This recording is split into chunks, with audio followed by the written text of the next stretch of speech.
বান্দার পক্ষ থেকে আল্লাহর উপরে দুটো হক। এক নম্বর হক হলো বান্দা একমাত্র কেবলমাত্র শুধুমাত্র ইবাদত করবে কার?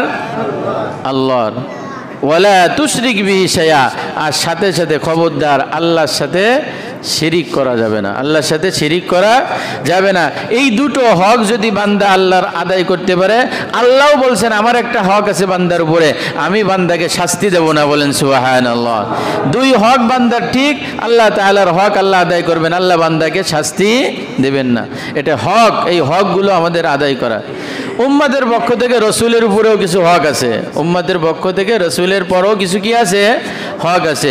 আমাদের উলামা ইকরাম বলছেন রসুলের উপরে উম্মতের চারটে হক। রসুলের উপরে উম্মতের কয়টা হক? চারটে হক। এক নম্বর হক হলো রসুলের নাম শুনলে দুরূদ শরীফ পাঠ করা। রসুলের নাম শুনলে কি পড়া? দুরূদ শরীফ পাঠ করা। এবং যখনই সময় সুযোগ হবে তখনই দুরূদ শরীফ পাঠ করা। কেন? দুরূদ শরীফ এটা উম্মতের জন্য একটা দামি সম্পদ, উম্মতের জন্য অনেক দামি সম্পদ। এক সাহাবী আল্লাহ রসুলের কাছে এসে বললেন, ইয়া রসুল আল্লাহ, আমি তো আপনার উপরে দুরূদ শরীফ পাঠ করি, তা কতটা সময় দুরূদ শরীফ পাঠ করলে আমার জন্য বেশি ফায়দা হবে? আমি কি দিন রাতকে 4 ভাগ করে 1 ভাগ আপনার উপরে দুরূদ পাঠ করি? রাসূল করিম সাল্লাল্লাহু আলাইহি ওয়াসাল্লাম বলেন, তুমি 1 ভাগ পাঠ করলে হবে, কিন্তু যদি বাড়াইতে পারো না তাহলে আরো ভালো হবে। সেই সাহাবী বললেন, ইয়া রাসূলুল্লাহ, তাহলে আমি দিন রাতকে 3 ভাগ করি, 3 ভাগের 1 ভাগ আমি আপনার উপরে দুরূদ পাঠ করি। রাসূল করিম সাল্লাল্লাহু আলাইহি ওয়াসাল্লাম বলেন, এক ভাগ পাঠ করলে তো এটা ভালো, তুমি যদি আরেকটু বাড়াইতে পারো তাহলে না আরও ভালো হয়। ওই সাহাবী বললেন, ইয়া রাসূলুল্লাহ, আমি দিন রাতকে 2 ভাগ করি, 1 ভাগ আপনার উপরে আমি দুরূদ পাঠ করি। রাসূল সাল্লাল্লাহু আলাইহি ওয়াসাল্লাম বলে, এটা তোমার জন্য বৈধ আছে, কিন্তু তুমি যদি আরেকটু বাড়াইতে পারো না তাহলে তোমার জন্য অনেক ভালো হবে। ওই সাহাবী বললেন, ইয়া রাসূলুল্লাহ, আমি তাহলে রাত দিন 24 ঘন্টা আপনার উপরে দুরূদ পাঠ করি। রাসূল করিম সাল্লাল্লাহু আলাইহি ওয়াসাল্লাম বলেন, আল্লাহ তাআলা তোমার হিম্মতকে বাড়ায় দিক, বলেন সুবহানাল্লাহ। এই হাদিসের দ্বারা বোঝা যায় কোনো ব্যক্তি যদি 24 ঘন্টাই রসুলের উপর দুরূদ পাঠ করত তাহলে ওই ব্যক্তির জিন্দেগিতে বরকতে ভরে যাইতো, বলেন সুবহানাল্লাহ।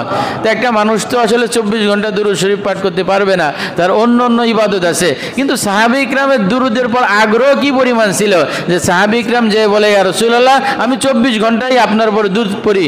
রসুল বলে, তুমি যদি এটা করতে পারো আল্লাহ তাআলা তোমার হিম্মত সাহসকে বাড়ায় দিক, অর্থাৎ বেশি বেশি আমার উপরে কি করো? দুরূদ পাঠ করো। রাসূল করিম সাল্লাল্লাহু আলাইহি ওয়াসাল্লাম বলেন, মান সাল্লা আলাইয়া ওয়াহিদাতান সাল্লাল্লাহু আলাইহি আশারা, যেই ব্যক্তি একবার আমার উপরে দুরূদ পাঠ করে আল্লাহ রাব্বুল আলামিন সঙ্গে সঙ্গে তার উপরে 10টা রহমত নাজিল করেন, বলেন সুবহানাল্লাহ।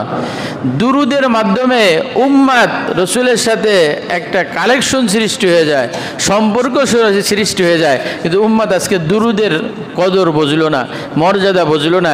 এজন্য উম্মাত অনেক কিছু করে কিন্তু রসুলের শানে দুরূদ পাঠ করে না। যারা বুঝছে ওই সাহাবী তো পাগল হয়ে গেছেন যে আমি 24 ঘন্টা আপনার উপরে দুরূদ পাঠ করতে চাই। অন্য হাদিসের মধ্যে আসছে রাসূল করিম সাল্লাল্লাহু আলাইহি ওয়াসাল্লাম বলেছেন, কেউ যদি আমার উপরে একবার দুরূদ পাঠ করে আল্লাহ তাআলা তার উপরে 10টা রহমত নাজিল করেন, আল্লাহ তাআলা তার 10টা বরকতের দরজা খুলে দেন, আল্লাহ রাব্বুল আলামিন তার 10টা গুনাহ মাফ করে দেন, আল্লাহ রাব্বুল আলামিন তার মর্যাদার 10টা স্তর বৃদ্ধি করে দেন, বলেন সুবহানাল্লাহ। তাহলে এটা উম্মতের হক রসুলের উপর। 1 নম্বরে দুরূদ শরীফ পাঠ করা। 2 নম্বরে রসুলের জিন্দেগি থেকে প্রতিদিন সুযোগ হলে কিছু কিছু পাঠ করা, রসুলের সিরাত, রসুলের জীবনী পাঠ করা, এটা উম্মত হিসেবে রসুলের উপর হক। আজকে তো অধিকাংশ মানুষের হাতে অ্যান্ড্রয়েড সেট, অধিকাংশ মানুষের হাতে অ্যান্ড্রয়েড সেট, কত কিছুই না দেখে। আরে সব কিছু যেহেতু আমার চলতেছে, আমার সেটের মধ্যে রসুলের একটা জীবনী থাকবে, সিরাতুন নবী থাকতে পারে, সিরাতে খাতামুল আম্বিয়া থাকতে পারে, আর রাহিকুল মাখতুম থাকতে পারে, যে কোনো রসুলের জীবনের মধ্যে থেকে যে কোনো একটা সিরাত আমার মোবাইলে থাকবে, PDF রাখা যায়। আমি প্রতিদিন যে কোনো একটা সময় রসুলের জীবনী থেকে একটা পেজ আমি পড়ব, তাহলে আমার হক আদায় হবে যে আমি রসুলের জিন্দেগি থেকে একটা অংশ আমি পাঠ করলাম। এটা উম্মত হিসেবে রসুলের হক। 3 নম্বর, রাসূল করিম সাল্লাল্লাহু আলাইহি ওয়াসাল্লাম যখন যেখানে যেই দোয়া পাঠ করছেন, যখন যেখানে যেই দোয়া পাঠ করছেন তখন সেখানে সেই দোয়া পাঠ করা, এটাও রসুলের উপরে উম্মতের একটা হক, সুন্নাত আদায় হয়ে গেল।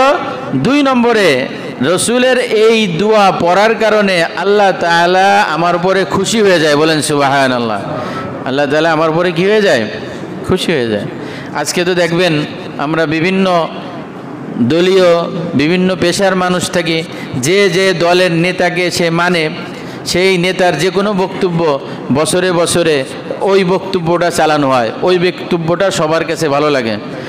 ওই বক্তব্য নকল করে যদি কোনো নেতা কোনো ভাষণে বলে, তখন সবার চমক ওই ব্যক্তির দিক লেগে যায়, অমুক নেতার কথা নকল করছে, অমুক নেতার কথাটা সে বলছে, এজন্য তার আলাদা মূল্যায়ন আছে। আর যদি দেশের উচ্চপদস্থ কোনো ব্যক্তি, সে যদি দেশের দায়িত্ব থাকে আর তার আব্বার কথা অথবা তার স্বামীর কথা অথবা তার অন্য কোনো আত্মীয় স্বজনের কথা কোনো মঞ্চে যদি বলতে পারে অমুক এই কথাটা বলছে, তাহলে দেখা যায় সেই নেতা সেই নেত্রী মনে করে আমার আব্বার জবানের কথা এর মধ্যেতে বেরোচ্ছে, এরপর আলাদা একটা নজর চলে আসে, এরপর আলাদা একটা কি আসে, নজর আসে। যে যত কোয়ালিটি ধরতে পারে যে আমার আব্বার রঙে ঢঙে, হ্যাঁ গঠনে কোয়ালিটিতে এ কথা বলতেছে, এ চলতেছে, তার নিজের কাছে ভালো লাগে।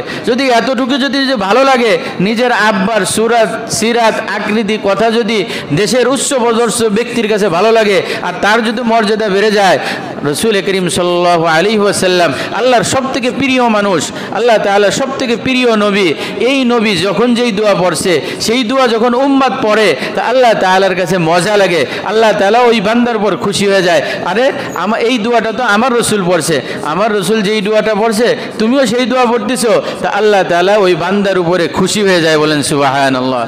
নামাজে সালাম ফিরাইলাম, হাদিসের মধ্যে আসছে রসুল করিম সাল্লাল্লাহু আলাইহি ওয়াসাল্লাম সাহাবী ইকরাম বলছেন ইজান সরাফা মিন সলাতিহি, রসুল করিম সাল্লাল্লাহু আলাইহি ওয়াসাল্লাম যখন নামাজের থেকে সালাম ফিরাইছেন তখন বলছেন আস্তাগফিরুল্লাহ আস্তাগফিরুল্লাহ আস্তাগফিরুল্লাহ। এই তিনবার ইস্তেগফার কে পড়ছেন? রসুল পড়ছেন। কে পড়ছেন? রসুল পড়ছেন। এরপর রসুল পড়ছেন আল্লাহুম্মা আনতাস সালাম ওয়া মিনকাস সালাম তাবারাকতা ইয়া যাল জালালি ওয়াল ইকরাম। কে পড়ছেন? রসুল পড়ছেন। আরে এখন আমি পড়তেছি সালাম ফিরানোর পরে আস্তাগফিরুল্লাহ আস্তাগফিরুল্লাহ আস্তাগফিরুল্লাহ। আল্লাহ তাআলা বলেন আরে আমার রসুলও তো সালামের পরে এই দোয়া পড়তো, তুমিও সেই দোয়া পড়তেছো। আল্লাহ তাআলা রসুলের এই আমল উম্মত করার কারণে আল্লাহ তাআলা বান্দার উপরে খুশি হয়ে যায়। বলেন সুবহানাল্লাহ। এক তো রসুলের হক আদায় হয়ে গেল, দুই নম্বর আল্লাহ তাআলা আমার উপরে খুশি হয়ে গেল। হাঁটতেছে চলতেছে একটু আঘাত লাগছে, সঙ্গে সঙ্গে বলে ইন্না লিল্লাহ। আরে বান্দা তুমি ইন্না লিল্লাহ পড়ো কেন? বলে রসুল করিম সাল্লাল্লাহু আলাইহি ওয়াসাল্লাম বলেছেন যখন কোনো মুসিবত আসে তখন তুমি পড়ো কি ইন্না লিল্লাহ।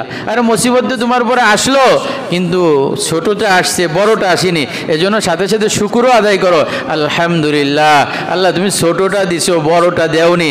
আমার তো আঙ্গুলে ঘায়ে লাগছে, হতে তো পারতো যে পাটা কেটে পড়ে যাবে, তা বড়টা হয়নি ছোটটা হয়েছে, এজন্য আঘাত লাগছে। রসুল বলছেন ইন্না লিল্লাহি ওয়া ইন্না ইলাইহি রাজিউন। আবার সাথে সাথে শুকরও করছেন, ছোটটা হয়েছে বড়টা হয়নি, আল্লাহুম্মা লাকাল হামদু ওয়া লাকাশ শুকুর। এখন বান্দা দুটোই করে, একটা ঘায়ে লাগছে, একটা হোঁচট খাইছে, একটা পড়ে গেছে, একটা দুঃসংবাদ শুনছে, সঙ্গে সঙ্গে বলে ইন্না লিল্লাহি ওয়া ইন্না ইলাইহি রাজিউন। শুধু স্বাভাবিক দুঃসংবাদ না, এমন এমন মানুষ আছে তার নিজের সন্তানের মৃত্যুর খবর শুনতে হয়, হয় কি হয় না?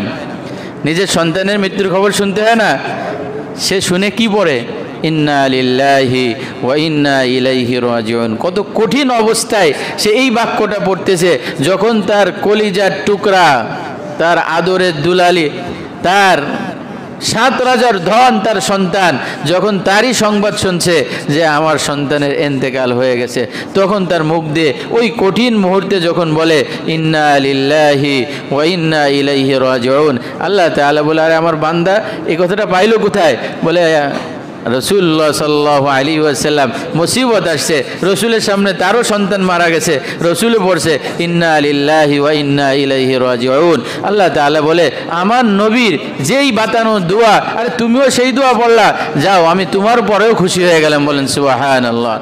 এজন্য রসুলের সুন্নাত যেখানে যেই দোয়া আছে সেখানে সেই দোয়া পড়া, একে তো রসুলের হক আদায় হয়ে গেল, দ্বিতীয় নম্বর সঙ্গে সঙ্গে আল্লাহ তাআলা এই বান্দার উপরে খুশি হয়ে যায়। আপনি টয়লেটে যাচ্ছেন, রসুল করিম সাল্লাল্লাহু আলাইহি ওয়াসাল্লাম পড়ছেন আল্লাহুম্মা ইন্নী আউযু বিকা মিনাল খুবুসি ওয়াল খাবাইস। আপনি ঢুকতেছেন, আপনিও পড়লেন, হ্যাঁ প্রশ্ন আসে আরে তুমি এই দোয়া পড়ো কেন? উত্তর একটাই, রসুল পড়ছেন তাই পড়ছি। আল্লাহ তাআলা বলেন আমার রসুল পড়ছেন তাই তুমি পড়ছো, তা যাও আমি তোমার উপরে সন্তুষ্ট হয়ে গেলাম। বলেন সুবহানাল্লাহ। যেখানে রসুলের যেখানে যেই দোয়া শেখানো আছে ওই দোয়া যখন আমি পড়ব, 1 নম্বর রসুলের হক আদায় হয়ে যাবে, 2 নম্বর আল্লাহ আমার উপরে খুশি হয়ে যাবে। এজন্য এটা রসুলের হক। 4 নম্বর, রসুল করিম সাল্লাল্লাহু আলাইহি ওয়াসাল্লামের জীবনের থেকে বিধিবিধান, হুকুম, হাকাম, সুন্নাতগুলো জেনে সেগুলোর উপরে আমল করা, এটাও রসুলের একটা হক। তাহলে 1 নম্বর বললাম, বান্দার পক্ষ থেকে আল্লাহর উপরে হক দুটো। 1 নম্বর আল্লাহর ইবাদত করবে, আল্লাহর সাথে কাউকে শরীক করবে না। 2 নম্বর বলছি, বান্দার উপরে আল্লাহর হক একটা, সেটা হলো আল্লাহ বান্দাকে শাস্তি দেবেন না। 2 নম্বর, উম্মাত হিসাবে রসুলের উপরে 4টে হক। 1 নম্বর হক বেশি বেশি দুরূদ শরীফ পাঠ করা। 2 নম্বর হক রসুলের জীবনের থেকে প্রতিদিন কিছু কিছু পাঠ করার চেষ্টা করা। 3 নম্বরে রসুলের সুন্নাত, মাসনুন দোয়া, যেখানে যেই দোয়া আছে সেখানে সেই দোয়া শিখে আমল করার চেষ্টা করা। 4 নম্বর হক হলো নিজের জিন্দেগিটাকে রসুলের সুন্নাত দ্বারা সাজানো। এই 4টে হক রসুলের। রসুল করিম সাল্লাল্লাহু আলাইহি ওয়াসাল্লাম বলেছেন, হাক্কুল মুসলিমি আলাল মুসলিমি খমসুন আও সিত্তুন। বান্দা হিসাবে, উম্মাত হিসাবে, মুসলিম হিসাবে আর এক মুসলমানের উপরেও কিছু হক আছে। মুসলিম হিসাবে এক মুসলমানের জন্য আরেক মুসলমানের উপরেও কিছু কি আছে? হক আছে। আজকে তো আমরা হক আদায়ের ক্ষেত্রে উদাসীনতার মধ্যে রয়ে গেছি। মুসলমানের উপরে আরেক মুসলমানের, এক হাদিসে রসুল বলছেন 5টা হক আছে। কয়টা হক আছে? 5টা হক আছে। 1 নম্বর হক হলো রদ্দুস সালাম। কেউ যদি সালাম দেয়, সালামের উত্তর দেওয়া। সালাম দিলে কি করা? সালামের উত্তর দেওয়া। আজকে আমাদের অবস্থা তো এমন হয়েছে যে আমাদের সালামটাও শুদ্ধ না।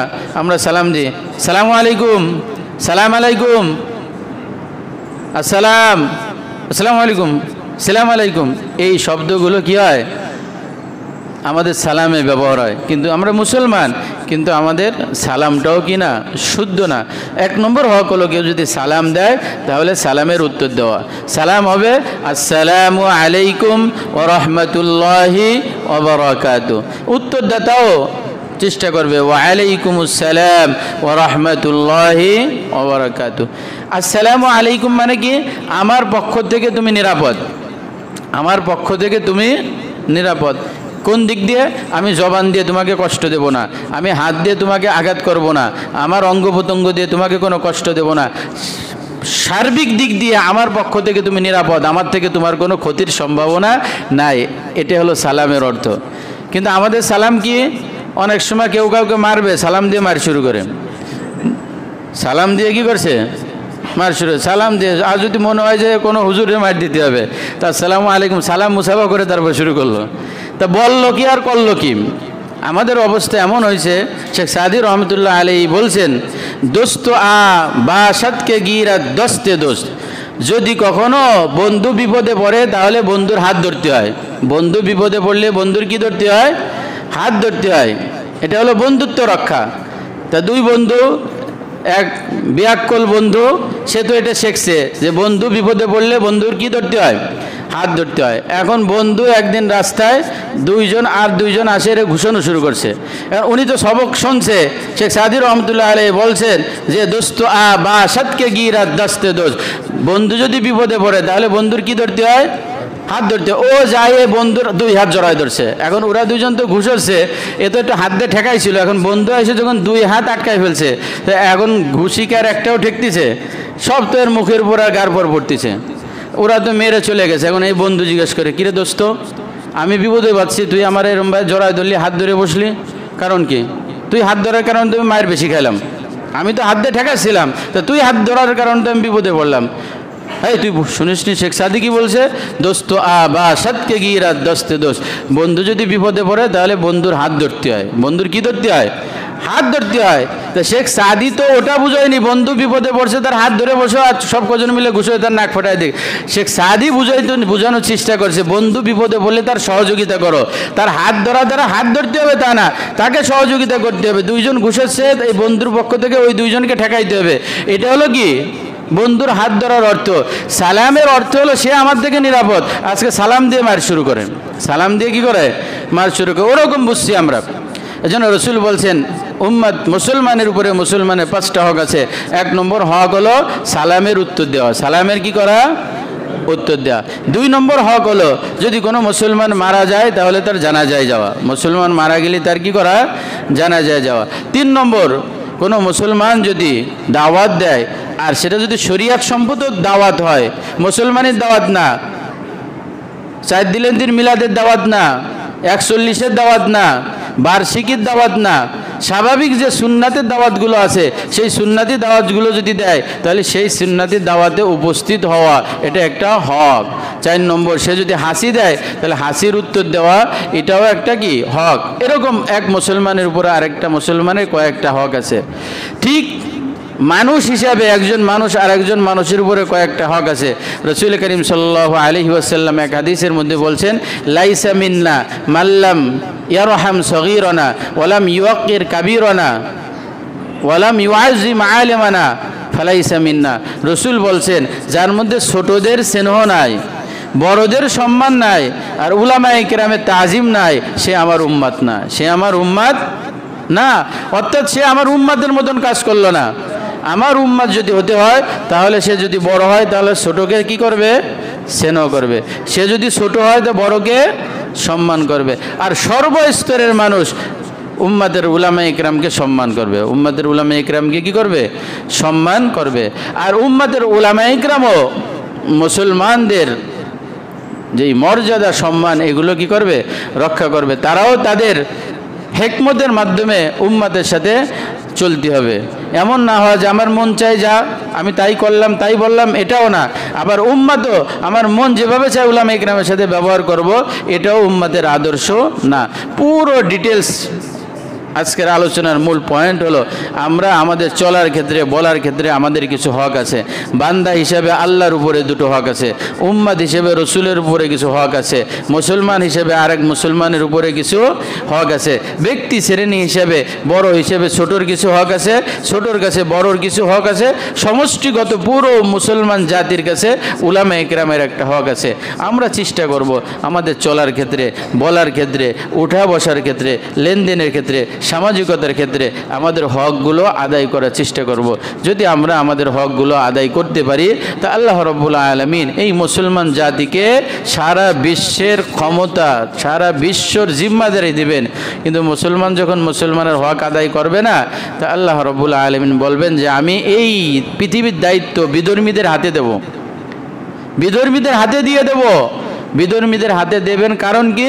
মুসলমানরা তাদের হক আদায় করে না।